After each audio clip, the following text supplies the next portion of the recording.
চলতি বছরের ডিসেম্বরের মধ্যে নির্বাচনী প্রস্তুতি সম্পন্ন করার নির্দেশনায় প্রধান উপদেষ্টা ড মোহাম্মদ ইউনূসকে ধন্যবাদ জানিয়েছেন বিএনপির মহাসচিব মির্জা ফখরুল ইসলাম আলমগীর।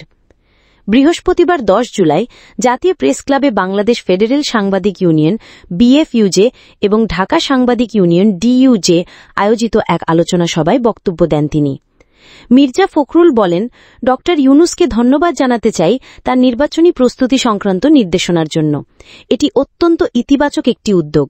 আমরা চাই আগামীর নির্বাচন যেন অবাধ, নিরপেক্ষ এবং সর্বজনগ্রাহ্য হয়।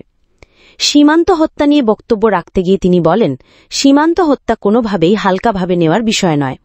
এই পরিস্থিতিতে অন্তর্বর্তীকালীন সরকার গঠনের বিষয়ে গুরুত্ব দিতে হবে। মার্কিন যুক্তরাষ্ট্র সম্ভাব্য ৩৫% শুল্ক আরোপ প্রসঙ্গে ফখরুল বলেন, এ ধরনের শুল্ক আরোপ পোশাক শিল্পকে মুখ থুবড়ে ফেলতে পারে। এটি দেশের অর্থনীতির জন্য বড় সংকট তৈরি করবে। সরকারকে অবশ্যই এই বিষয়ে গুরুত্ব সহকারে পদক্ষেপ নিতে হবে। অনুষ্ঠানে বিএনপির স্থায়ী কমিটির সদস্য ড এজেডএম জাহিদ হোসেন বলেন, স্বৈরাচার চলে গেলেও তার মানসিকতা এখনও সমাজে রয়ে গেছে।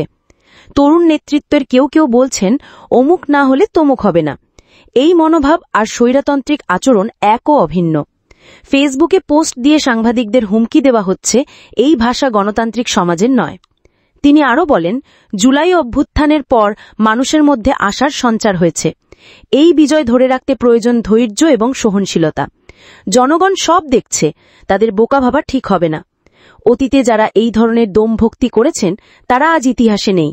বাংলার মানুষ এসব কখনো মেনে নেয়নি, ভবিষ্যতেও নেবে না।